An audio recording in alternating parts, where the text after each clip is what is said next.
Hello, everyone. Welcome back to another live stream, and thank you so much for tuning in for another show. Israel had multiple declarations today in relation to an operation that it spoke about before, Gideon's Chariots. But the problem is there are conflicting reports about this operation. So, from one side, you're hearing about attacks in preparation for an operation, and on the other hand, you have statements saying that, well, the operation began. So, for example, there was this report in the Jerusalem Post. IDF begins renewed offensive in Gaza with Operation Gideon's Chariots.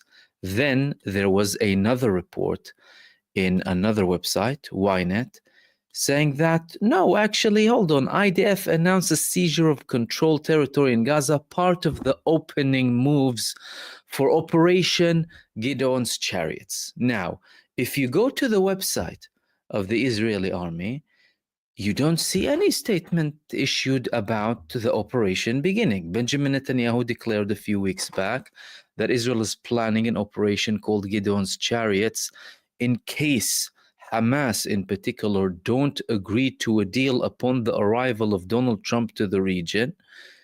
There is no deal. Hamas released a prisoner of war as a gesture to Trump. Was it for empty promises or things that are solid and concrete? We'll talk about that later on this live stream. However, what's for sure is there have been intensive strikes in the Gaza Strip. Now, yesterday, Israel said that it actually finished an operation in the northern part of Gaza with one of their brigades actually leaving. Was that a trick to carry out more intense attacks? What we do know is that the majority of attacks happening now inside of the Gaza Strip are typical terrorist attacks coming from Israel, massacring innocent people inside of the Gaza Strip and not doing anything against the Palestinian resistance. Now, there were confirmations coming from Israel about Gideon's Chariots, saying that we are planning to seize control, to seize more territory, and have a similar situation like we had in Rafah. However, in Rafah, the Palestinian resistance just released 3 operations in the past week or so, ambushes against the Israeli terror forces in Gaza, targeting all of them. And in all of these operations, they used similar tactics, and everything was recorded. Well, what does that mean? That means that Israel is not controlling anything. Israel is present. The Israeli terror forces in Gaza are present in Rafah. However, their declaration about control over certain areas are far from reality. So long as there are hubs of resistance, a resistance that is established, controlled in multiple parts of Rafah, talking about operations, publishing operations, images and everything, then that means that Israel has no control over the land or over anything inside of the Gaza Strip. The only thing that they're doing is, well, massacring people. In the past 48 hours, there were over 250 martyrs inside of the Gaza Strip. Horrific scenes coming, clearly indicating that Israel is carrying out mass campaigns of massacres and not having an operation yet. So are they going to go ahead with an operation in Gaza? And why are they doing this now? Now, there are multiple probabilities. The first probability is this is part of a campaign that Israel usually does before any potential agreement. Before the announcement of the ceasefire in January, Israel did the same thing. Before the temporary ceasefire, similar stuff. Israel carrying out more massacres without any advancement against the Palestinian resistance. And by the way, most of these operations come as punishment to the population. They're not doing anything with the Palestinian resistance still present in every part of the Gaza Strip. The only thing they're good at is killing innocent people. Now, the second option is, well, Netanyahu doesn't really care about anyone. He doesn't care about Trump. He couldn't care less about the Arab states, seeing Trump or meeting him or deals or whatever, understandings. And he's continuing like he has before, and up until his term finishes, continuing the genocide in Gaza for his own purposes, despite the fact that the opposition leader Yair Lapid told him, I will give you a safety net if you want to reach a deal. Lapid said, we are one cabinet meeting away from a deal, meaning that Benjamin Netanyahu is the only obstacle in front of all of this. Is Donald Trump going to force Israel to reach a deal? That's a very important question. Well, Donald Trump is having statements. And these statements of Donald Trump are more sympathetic of the people of Gaza, of the Gaza Strip. He's saying that people are starving in Gaza. It's a new it's a new discovery for Donald Trump. He just said that the people are starving. And he didn't just say the people are starving. He also said that good things are going to come to Gaza. Really, very good things are going to happen in Gaza in the next month. What does Donald Trump exactly mean by saying that good things are going to happen to Gaza in the next month? At the end of the day, the people of Gaza are suffering, and they can't wait on Donald Trump's promises to say many good things are going to come to the Gaza Strip, and the people are starving. That's not going to help the Palestinian people. However, we do know that Donald Trump is indeed in talks, and of course he has these promises. Good things are going to happen, right? But so far, there's nothing tangible on the ground. The only developments that we're having outside of Gaza in the past couple of days are more escalations coming between Israel and Ansarullah. And on that front, between Israel and Yemen, Israel is raising the bar. How? By the Israeli foreign minister, Israel Katz, now outright threatening to assassinate the leader of Ansarullah, threatening to assassinate Houthi leaders, including Abdul Malik al-Houthi, hinting at Muhammad Sinwar's death. Again, hinting because the other day they had an attack against the European hospital in the Gaza Strip with bunker busters. So Israel was doing something at the end of the day. However, massacres happened with people. Was Muhammad Sinwar assassinated? Was he not assassinated? No one has a confirmation. The Palestinian resistance is not likely to say anything anyway. And Israel used this always as a pretext to justify the massacres of the civilians. Now, from Yemen's perspective, the threats are not really bothering them. As a matter of fact, Abdul Malik al-Houthi, the leader of Ansarullah, he had a speech during which he stated that they carried out over 9 attacks, 9 operations this week, including one that coincided with Trump's speech. Donald Trump was in the Gulf.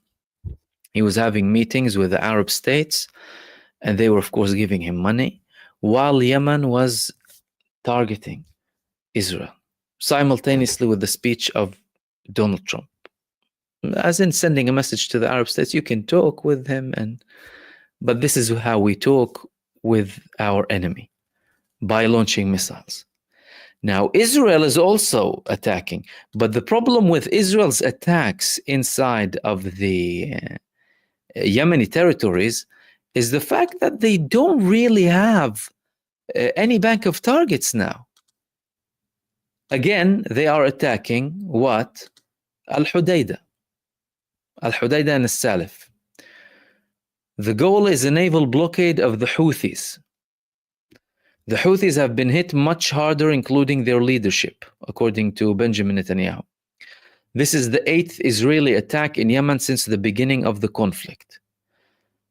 There are a couple of problems. Well, number one, flights restarted in Sana'a airport, despite the fact that Israel carried out really heavy attacks on Sana'a airport, the main buildings. They also targeted some airplanes too.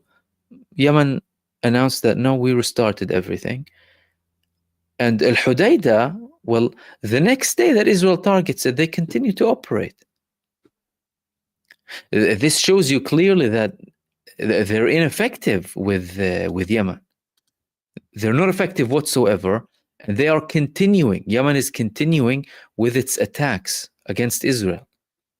The 9 attacks that happened, and the statements that are coming from Ansarullah. Now, in Israel, between Israel and Benjamin Netanyahu, between Israel and Donald Trump, excuse me, there's clearly something happening there. Why? Because the Israeli media is having more aggressive tones against Donald Trump. Let me give you an example. There was this report here in the Ynet newspaper saying that Donald Trump's sewer pipe, the corrupt moves of the President of the United States. Usually, you don't have reports like this in Israel about a United States president. Any, by the way. Any type of criticism that corruption outright. Some media outlets in Israel as well started to resurface reports previously about links of Donald Trump with Jeffrey Epstein.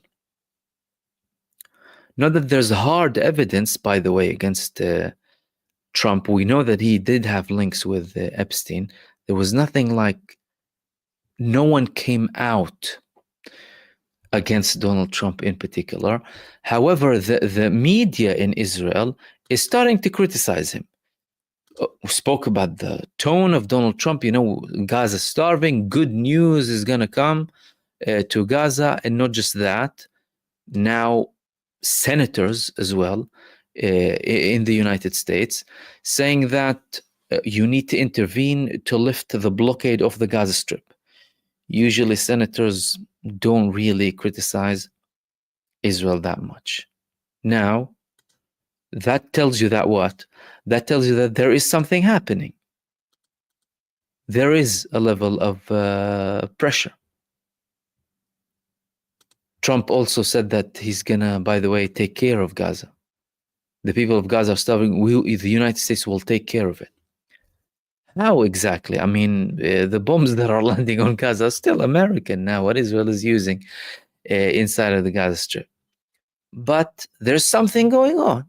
Trump having these statements, senators speaking up, Israeli media speaking up against him. He hasn't met with Benjamin Netanyahu. As a matter of fact, the talks between Donald Trump and Benjamin Netanyahu haven't really restarted following the cut in relations that happened between them. Benjamin Netanyahu came up with a statement, said, I actually spoke with Donald Trump and, you know, we are united, and all of these reports are just fake news. But in the meantime, despite all of that, Israel is keeping a delegation in Doha. Is Israel keeping a delegation in Doha to deceive Donald Trump, or are they keeping a delegation to reach a deal at some point?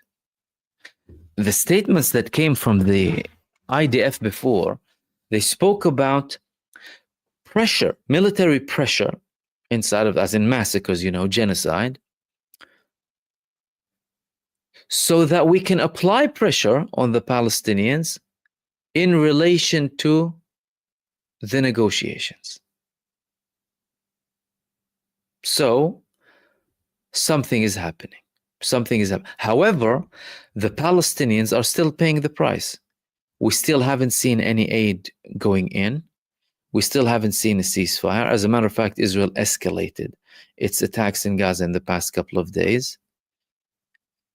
All of the talk about, reaching a deal and potentially having a ceasefire, That's not really happening that much.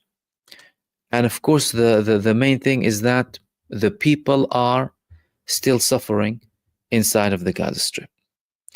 And these were the main things that I wanted to share with you in this live stream. I'll open the space up for the community for any questions or any participation. I had a previous live stream as well, a recording of my interview with Let's Talk, a Nigerian program. I hope you watched that. If you didn't, you can go ahead after this live stream and watch it. And of course, if anyone has any questions, if you wouldn't mind highlighting them too, so we can get to all of your questions. There was one of them, where is it going? About the recognition of a Palestinian state. One of you said something about, yeah. Angie, I heard Jeffrey Sachs today saying Trump will recognize Palestine, judge Napolitano. Have you heard of this? We've heard about people saying that Donald Trump might recognize a Palestinian state. We haven't heard Donald Trump saying anything as such. Nothing from any significant US official in the Trump administration said that. As a matter of fact, Netanyahu himself said, that isn't going to happen too. However, whether he does or doesn't, these things are mostly theatrics, by the way. The recognition of a Palestinian state. There could be certain things to be done, but in the past 18 months, we saw exactly how many things are implemented or enforced on the ground. For example, we still have a live ICJ case with an order for Israel to stop committing acts of genocide in Gaza. Was anything enforced? No. There was an ICC arrest warrant issued against Benjamin Netanyahu and his war minister, Yoav Gallant. Was anything implemented? No. As a matter of fact, the United States said that we will take action against the Hague, against the ICC, if they try and enforce.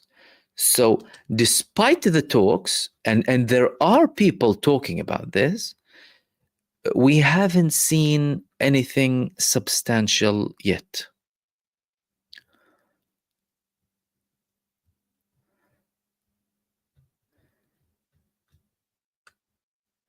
Let's see if we have anything else. When is the United States going to apologize to the world? I don't think the United States will apologize.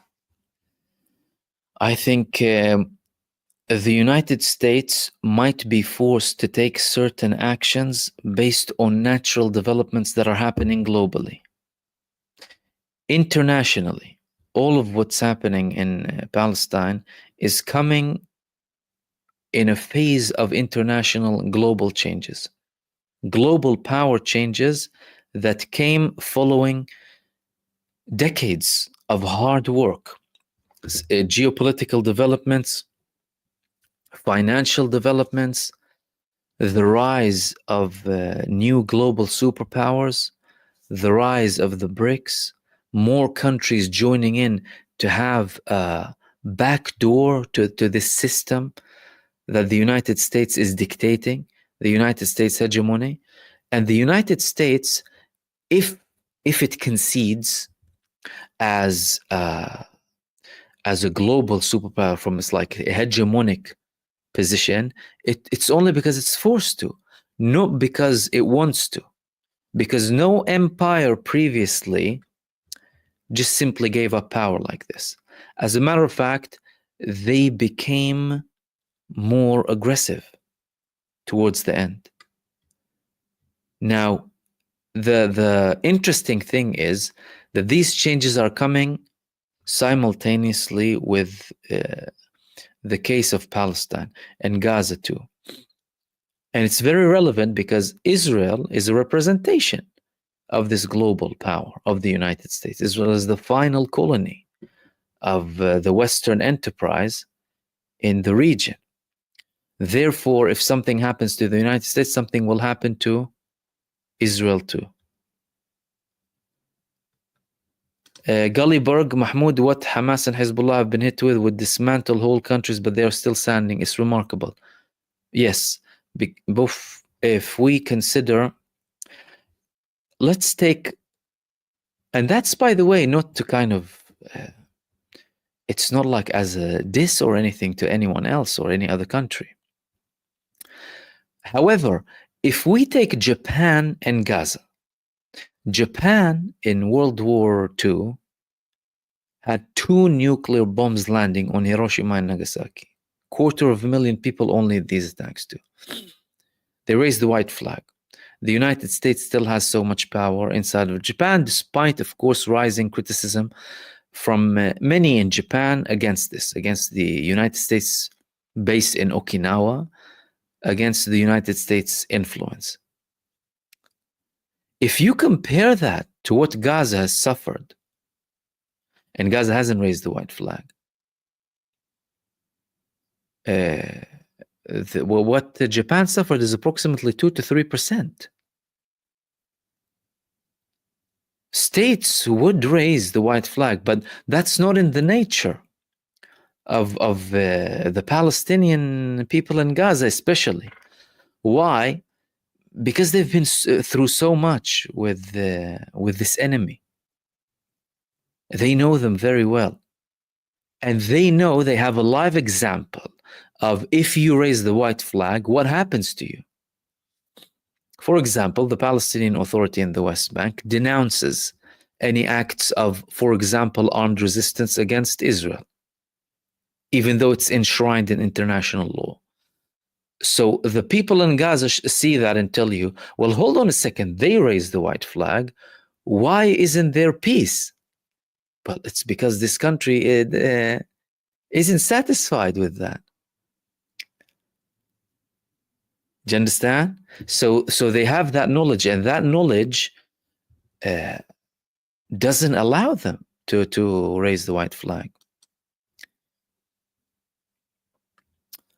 Have I heard about the Canada Nakba bill? No, I actually haven't. The Canada Nakba bill. Let me look through it here.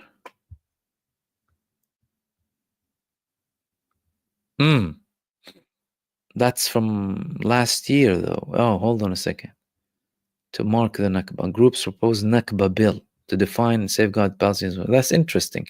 There was let me share that here. Well, there was a move happening from the 13th of May, 2024. The Nakba bill by Matthew Green.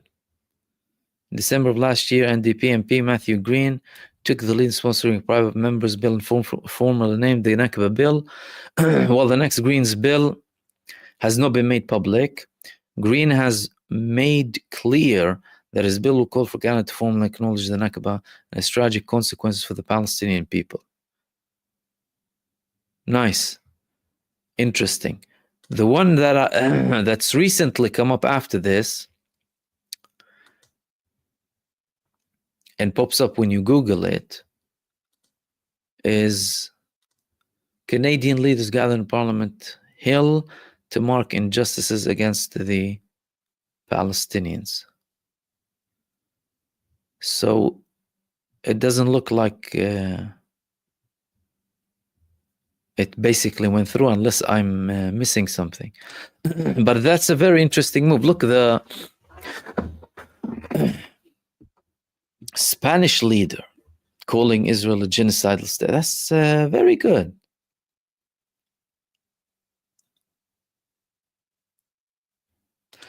Jimmy, Trump is only concerned about making deals for money. This is all sneaky stuff, and the support for Zionists is still the same. Congress just passed a resolution against anti-Semitic rubbish. I think that is the case. And any sort of disagreements, you can say that they are tactical and not strategic. So let's say Donald Trump cut ties with Benjamin Netanyahu. tactical, a leader, or the New York Times, for example, Thomas Friedman or whatever, telling you that the Israeli government is not our ally. The Israeli government. You don't have a problem with the apartheid enterprise or Israel as a state or Zionism. And up until we see actions on the ground being implemented, that would still be the case. The big question is, and it's a game of time too, is he going to force something on Netanyahu in the coming weeks? Are we going to see a situation like we saw in the initial phase when Steve Witkoff spoke with Benjamin Netanyahu, told him that's it, and the hell that Trump talked about? And listen, in Israel, they're talking about Trump. Let's not forget that. They're talking about Trump and his temperament and the fact that Donald Trump switches and Donald Trump has U-turns and he's a person who is unpredictable. And all of that is important. It's important to read through it. And it's, of course, important to continue the action, whether it's activism or awareness or the media war, the international law scene. Look, international lawyers and groups are taking very important action. And these are coming from the people. Why? Because the governments are shameful, whether we're talking about in Western countries or in the Arab states. And all of that is important. Muhammad Ali, what do you think, how long or how much capacity, power, resources Hamas has left to fight Zionism? Well, I mean, clearly they can still fight them. They can still target them. And the fact that despite all of the Israeli bombardment and barbarism in Gaza in the past 18 months, they are still capable of continuing. That's quite something. That shows you, number one, well, the spirit of the people fighting Israel. Two, the preparation. There's clearly some preparation there. I mean, these people popping up and fighting them, they clearly prepared for a very long time. But thirdly, and that's a very important note, they're getting supply from somewhere. Where are they getting it from?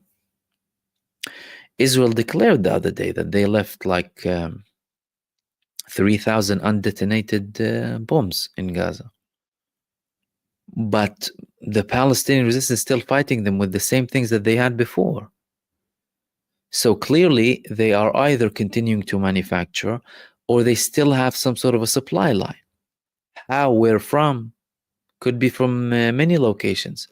But it's showing you clearly that they're not giving up. I mean, in the past 2 weeks, the operations that were happening inside of the Gaza Strip, in their planning, monitoring, recording, implementation, and how they deceived the Israeli terror forces in Gaza are surprising. I mean, similar things that, to the ones we saw in the beginning. It shows you that they have capacity, they're still manufacturing, and they have a very, very long breath. That's when Israel as a country is suffering heavily. Over half of them are refusing to serve. Netanyahu now is conducting an operation against the Orthodox to go and arrest them if they refuse to serve. The Orthodox leaders, on the other hand, threatening to leave the whole country if they continue with this operation. They said from the first arrest, it will be a matter of hours. We will collapse the government and we will flee the country. That's really where the problem lies, not with the Palestinian resistance. Aisha, have you discussed the proposed transfer of 1 million Gazans Palestinians to Libya in exchange to release for Libyan frozen billions. That I don't think that's going to happen. First, I mean, the Libyan side depends on who we talk to, because you're talking about two different authorities. There's General Haftar, who was backed by the US, and there's the other authority. They have their own steps happening to kind of reach some sort of an agreement, a de-escalation. But the sentiment doesn't really support that. And there were many countries, by the way, proposed. Some people said, oh yes, they're going to go to Sudan or something, other countries, European countries or whatever. No confirmation. Plus, the people themselves, by the way, if you ask the population, they're not planning to leave.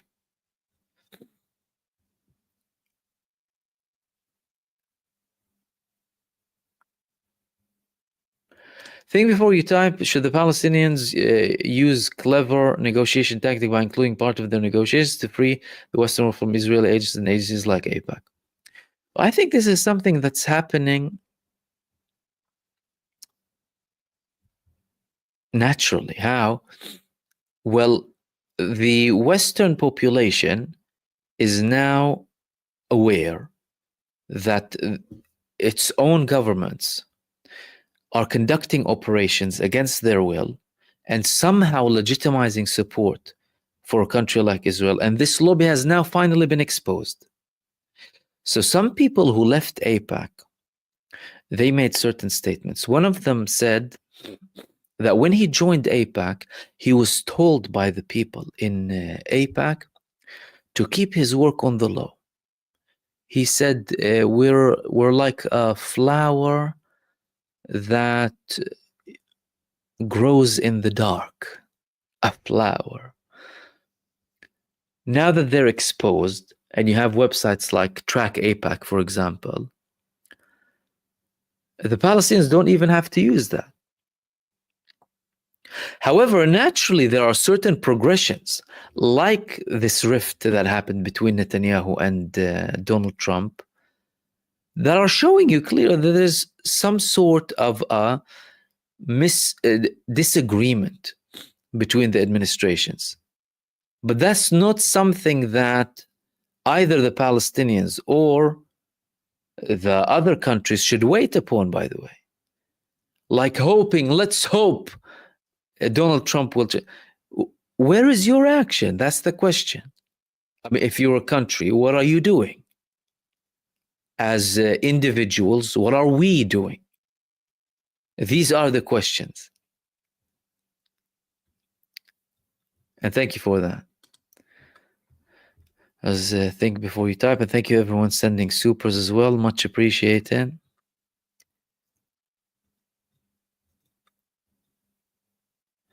Let's see if we have any other questions. Unknown human, is Trump's moment of sympathy starving people of Gaza just an eyewash theatrics, something big cooking beneath all of this facade? Naturally, we would want to see something happening on the ground. So when the reports came out about Steve Witkoff forcing Netanyahu into a ceasefire, there was a ceasefire.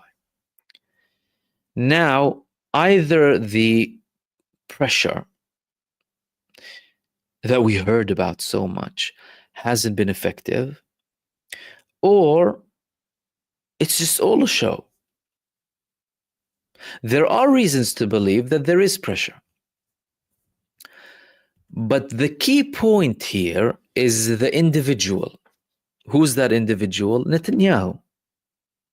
He's getting a safety net from the opposition leader. He's telling him, I can keep you in power.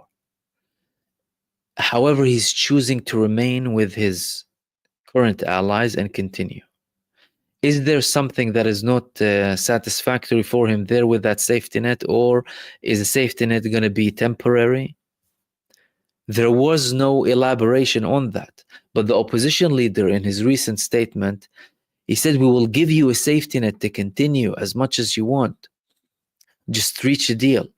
Focus on releasing the prisoners of war.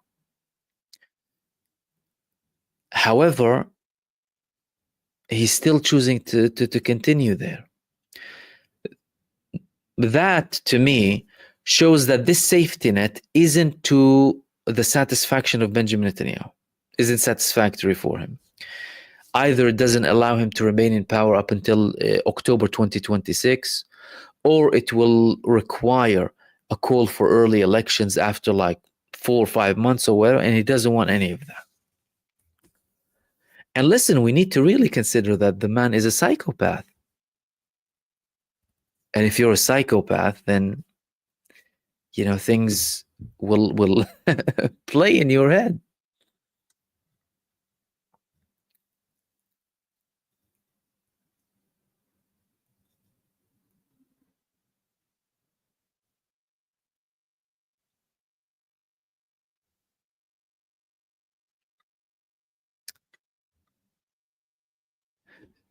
F, thank you very much for you, super much appreciated, and everyone else. Thank you so much for that.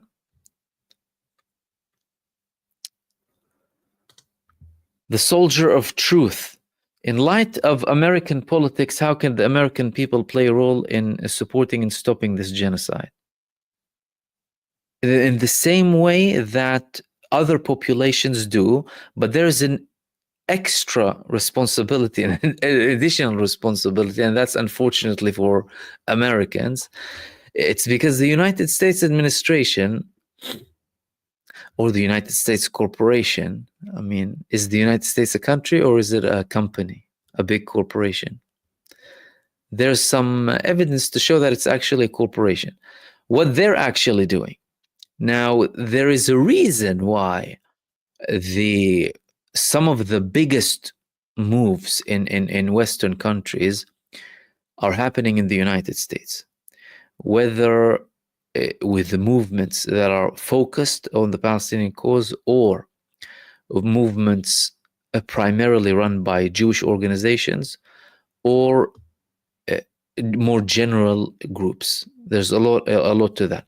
But the individual responsibility will have the same limitations as other places too, whether it's on the judicial side or the activism side or the media side or the awareness side or the close-knit network side. And I think all of that is effective. And the main thing is for people not to underestimate what they're capable of. Because a lot of what's happening now, by the way, is due to activism. The Israeli foreign minister said not long ago that, well, he's now the defense minister, that the public opinion in the United States, the public opinion only, is a matter of existence for Israel. So if the public opinion shifts in the United States, that is an existential threat. Now, if you think to yourself, if public opinion is an existential threat, as confirmed by the foreign minister of Israel, then that is quite a thing. As individuals, as people, because with everything that the United States administration does, they need to sell it to the people. Of course, they're careless if you oppose it or not, but they would still want to sell it. They want to package it in a certain way. They want to market it in a certain way. Whether it was the war in Vietnam or any of the other United States wars, or its wars in more recent wars in Iraq and Afghanistan, they need to market it in a certain way. They need to have a false flag for it.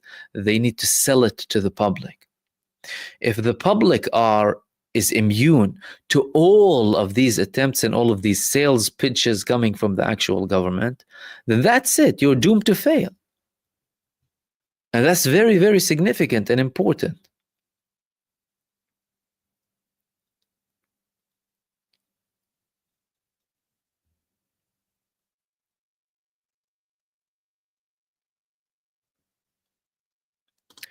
Jane, do you agree with the fact that trying to make religion into a race would never have worked? They're still trying to push this even on a deserted island. This should be denuclearized and sanctioned. If you, of course, if you're talking about Zionism, that's the intention. Ethnicizing Judaism. That's why they started to come up with this Semitism and Israel, so that they can stop you from criticizing a country, because then it's viewed as if you are against the religion. Part of the propaganda, part of the game. Of course, many in Israel fell to that trap. And that's how Israel succeeded in having something and continuing it. But I think that is changing now significantly, especially with populations outside of Israel. Either Israelis outside of Israel or Jews outside of Israel. Now, some of them already would have been anti-Zionist in their nature. But from my interaction with many in the Jewish community, there is a big debate happening there. I mean, there are people who are not speaking with their children because of certain positions that they're taking. And thank you, everyone else, for your participation. Let's see if we have any more questions.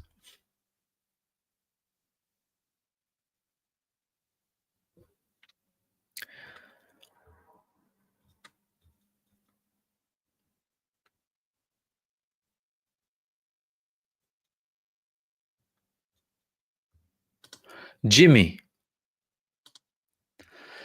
Mahmoud, most of us here in the United States don't want to make waves and stand up. As long as they have their daily typical materialistic trash, they let things slide. I think that's the majority of the world. Look at the Arab countries. It's usually Yemen, by the way, having these massive protests, for example. But in many Arab states, we hardly see anything. This shows you that many people are only interested in these material aspects, nothing more. I mean, in Yemen, let me show you just today. Let me just show you today what happened in Yemen. This was one and the main, like one of the main protests in Sana'a. Look at how many people there are there. Millions of people. Millions every single Friday. The same street. Why? Because to them it's a case of principle. There is suffering happening here. There's nothing more pressing than stopping it. That's why it's interpreted by their leadership in a show, in an implementation, in a representation of the will of the people. Therefore, Yemen is showing you more democracy, more power to the people than any other country on earth, because the citizens are giving you a mandate and you are acting upon that mandate. Unlike many Western countries, for example, where you have seen millions of people, yet the government, the authorities, went to demonize them and tell them, no, actually, do you know what? You're wrong. And no, you can't do this and do that. And no, I know what you're doing is bad. That's in the Arab states, let alone the United States or other European countries.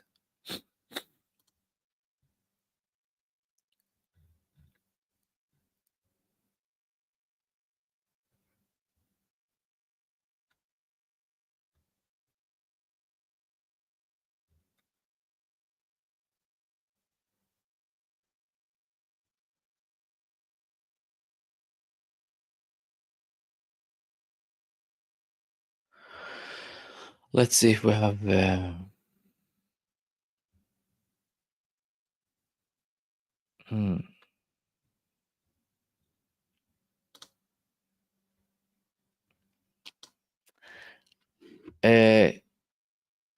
KZ Landscape Mahmoud, have you seen the video of Chinese aircraft dropping aid? I've only seen one video so far, but I'm trying to see more. Page Noor, Omaha, Cali, can we confirm? No, if it's in Gaza, then I can tell you that no. Why? Because we would have seen it. The only aircraft dropping aid happened during the past year, the last year, when Egypt, the UAE, Jordan, maybe a couple of other countries dropped aid. And now there's a big case in Jordan about the fact that they were profiteering from all of this, aid thing. Let me have a look. Yeah, this is so look at this. Jordan blocks access to Middle East Eye after investigation on Gaza airdrops. The Middle East Eye conducted an investigation. Said the Jordanian authorities have blocked access to the Middle East Eye's website days after it published an investigation alleging that the Hashemite kingdom had charged exorbitant fees while overseeing the delivery of international aid to Gaza. In the article, sources from several international aid organizations told the Middle East Eye that NGOs were having to pay $2,200 for every aid truck entering Gaza, and that the Jordanian authorities were charging between $200,000 and $400,000 per airdrop over Gaza. Day after the report was published, Jordan Hashemite charity organization, the official body that acts as the sole conduit for aid passing through the country, said that it strongly rejected MEE's report. So that's the last bit about the airdrop. And of course, there were unfortunately similar situations, by the way, in Egypt before. Now, in Egypt, they used to say that it was gangs.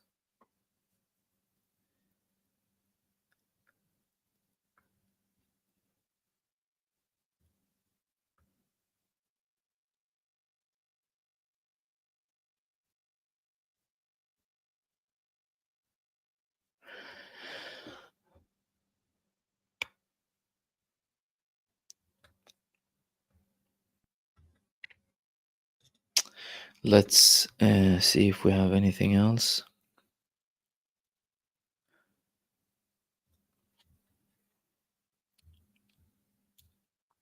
No, that's it. We'll wrap it up there then, guys. Thank you so much for tuning in for another live stream.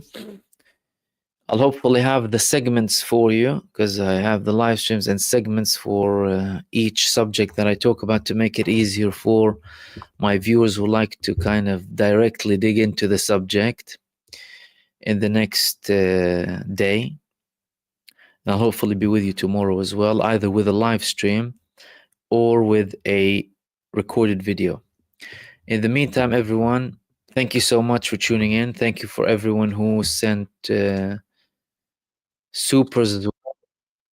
Special thanks to F, Palestine, Gotcha, for all of your supers, and everyone else who participated in the chat for all of your contribution too. In the meantime, enjoy the rest of your weekend, guys, and the rest of your day, night, or evening, depending on where you are, which part of the world. And I will see you soon in the next video. Peace, everyone. Take care. Salam.